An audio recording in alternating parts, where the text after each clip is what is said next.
நாளை பொங்கல் பண்டிகை கொண்டாடப்பட உள்ள நிலையில் தமிழகம் முழுவதும் பூ மற்றும் பழங்களின் விலை உயர்ந்துள்ளது. ஏற்கனவே பனிப்பொழிவால் வரத்து குறைந்து பூக்களின் விலை தொடர்ந்து உயர்ந்து வந்தது. நாளை பொங்கல் பண்டிகை கொண்டாடப்பட உள்ள நிலையில் சென்னையில் பூ, பழம் ஆகியவற்றின் விலை உச்சத்தை தொட்டுள்ளது. குறிப்பாக சென்னை கோயம்பேட்டில் 1 கிலோ மல்லிகைப்பூ 1200 ரூபாய்க்கு விற்கப்படுகிறது. வாழைத்தார் ஒன்று 250 ரூபாய் முதல் 700 ரூபாய் வரை விற்பனை செய்யப்படுகிறது.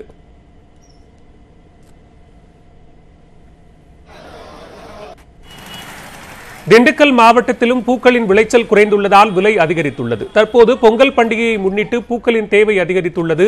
கடந்த சில தினங்களுக்கு முன்பு 150 ரூபாய்க்கு விற்பனை செய்யப்பட்ட 1 கிலோ மல்லிகைப்பூ இன்று 2200 ரூபாய்க்கும், 100 ரூபாய்க்கு விற்பனை செய்யப்பட்ட முல்லைப்பூ இன்று 2000 ரூபாய்க்கும், கிலோ 10 ரூபாய்க்கு விற்பனை செய்யப்பட்ட சம்பங்கி இன்று 150 ரூபாய்க்கும் விற்பனை செய்யப்படுகிறது.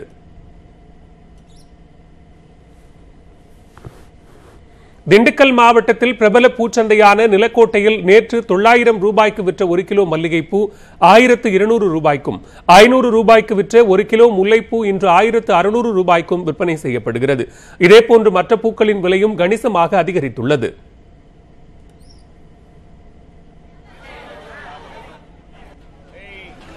காஞ்சிபுரம் ராஜாஜி சந்தையில் கரும்பு விற்பனை சூடுபிடித்துள்ளது. மொத்த விற்பனையில் கரும்பு கட்டு 250 ரூபாய் முதல் 400 ரூபாய் வரை விற்பனையாகிறது.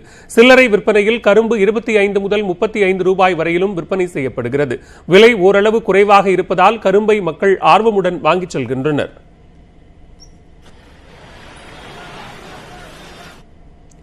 பொங்கலை முன்னிட்டு கடலூர் உழவர் சந்தை மற்றும் காராமணி குப்பம் சந்தையில் மக்கள் கூட்டம் அலைமோதுகிறது.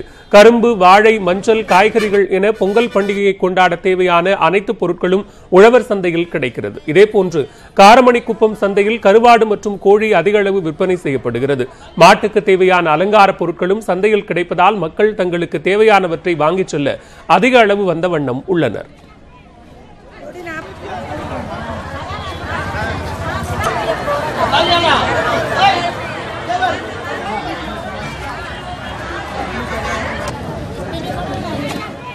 பெங்களூர்லேருந்து வந்திருக்கோம் இங்கே பொங்கல் வெக்கேஷன் லீவுக்காக. இங்கே சந்தையில் பொங்கலுக்கு தேவையான எல்லா பொருட்களும் கிடைக்கிறதுனால ரொம்ப ஈஸியாக இருக்குது எல்லோரும் வாங்கிறதுக்கு. மஞ்சள், அப்புறம் கரும்பு, அப்புறம் சட்டி எல்லாமே கிடைக்கிறதுனால எல்லோரும் இங்கே வந்து வாங்குறாங்க. இப்போ ஜனங்கள்லாம் இங்கே ஈஸியாகவும் கம்மி விலையில் கிடைக்கிறதுனால எல்லோரும் இங்கே வாங்க கொஞ்சம் ஈஸியாக இருக்குது. வார சந்தை எப்போவுமே திங்கட்கிழமை இருக்கும்.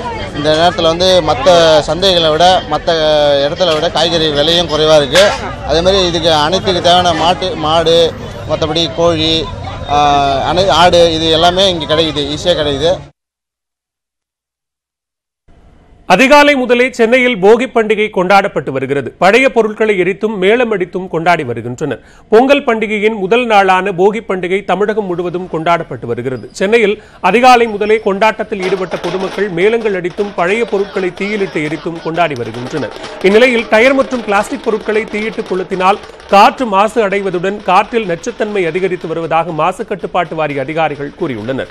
இதனை கண்காணிக்கவும் இதை பற்றிய விழிப்புணர்வை ஏற்படுத்தவும் இரவு முழுவதும் 36 குழுக்கள் வாகனங்கள் மூலமாக சென்னையை சுற்றி கண்காணிப்பு பணியில் ஈடுபடுத்தப்பட்டதாக அவர்கள் தெரிவித்தனர். 15 ஸ்டேஷன்லையும் ஏர் குவாலிட்டி ஸ்டேஷன் வந்து கண்காணிக்கிறோம். இந்த என்ன பண்ணுறாங்க ஆக்டிவிட்டிங்கிறத அப்பப்போ குரூப் மெசேஜ் அதில் அதையும் நாங்கள் கண்காணித்து பண்ணிகிட்ருக்கோம். இந்த பணியில் தமிழ்நாடு உள்ள மாசு கட்டுப்பாடு அதிகாரிகள் தமிழ்நாடு முழுவதும் உள்ள அனைத்து அலுவலர்களும் இங்கே கலந்து கொண்டு இந்த குழுவில் அமைந்திருக்கிறார்கள் என்பது மிக்க மகிழ்ச்சியான செய்தி. அதிகாலை சென்னையில் பனிமூட்டம் காணப்பட்ட நிலையில் போகி பண்டிகையால் புகையும் பனிமூட்டத்துடன் சேர்ந்தது. இதனால் சாலை போக்குவரத்து மட்டுமின்றி விமான போக்குவரத்தும் பாதிக்கப்பட்டது. மும்பை, கொல்கத்தா, பெங்களூரு, ஐதராபாத், பூனே, சிங்கப்பூர், துபாய் ஆகிய இடங்களிலிருந்து சென்னை வரும் விமானங்கள் தரையிறங்குவதில் சிக்கல் ஏற்பட்டது. இதேபோன்று சென்னையிலிருந்து அந்தமான், மும்பை, திருச்சி, டெல்லி, பெங்களூரு ஆகிய இடங்களுக்கு செல்லும் 20க்கும் மேற்பட்ட விமானங்களும் 2 மணி நேரம் தாமதமாக புறப்பட்டன. மேலும் பெங்களூரு, மும்பை, ஷார்ஜா செல்லும் 3 விமானங்கள் ரத்து செய்யப்பட்டன. கடலூரில் பல்வேறு பகுதிகளில் மக்கள் அதிகாலையிலேயே பழைய பொருட்களை எரித்து போகி பண்டிகையை கொண்டாடினர். பழையன கழிதலும் புதியன புகுதலும் என்பதற்கேற்ப வீட்டில் உள்ள பயனற்ற பொருட்களை தீயிட்டு எரித்தனர்.